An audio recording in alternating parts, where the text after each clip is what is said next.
பிரதமர் மோடியின் 11 ஆண்டு கால ஆட்சியில் எந்தவொரு தமிழக மீனவரும் சுட்டுக் கொல்லப்படவில்லை என மீனவர்கள் மீது அக்கறையில்லாத பாசிச பாஜக என பரப்புரையில் விஜய் பேசியதற்கு தமிழக பாஜக தலைவர் நயினார் நாகேந்திரன் மதுரை விமான நிலையத்தில் செய்தியாளர்களிடம் பதிலளித்துள்ளார். இதுவரையிலும் காங்கிரஸ் ஆட்சி காங்கிரஸ் திமுக கூட்டணியோட மத்திய அமைச்சர்கள் இருந்தாங்க. எத்தனை மீனவர்களை சுட்டு கொன்னாங்க. இப்போது பிரதமர் நரேந்திர மோடி அவர்கள் வந்து 11 ஆண்டுகால ஆட்சியில் ஒருத்தரை கூட சுட்டு கொண்டது கிடையாது.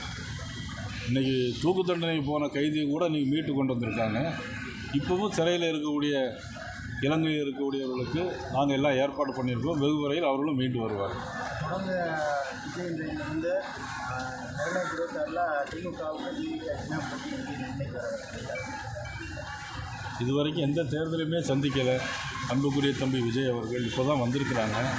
வந்த உடனே ஆட்சிக்கு வந்துடும் நினச்சிட்டு இருந்தாங்கன்னா தமிழ்நாட்டு மக்கள் எதை நினச்சி வாக்களிப்பாங்கங்கிற வாக்குரிமையெல்லாம் கொஞ்சம் ஆலோசனை பண்ணி சிந்தித்து பேசினா நல்லாயிருக்கும்.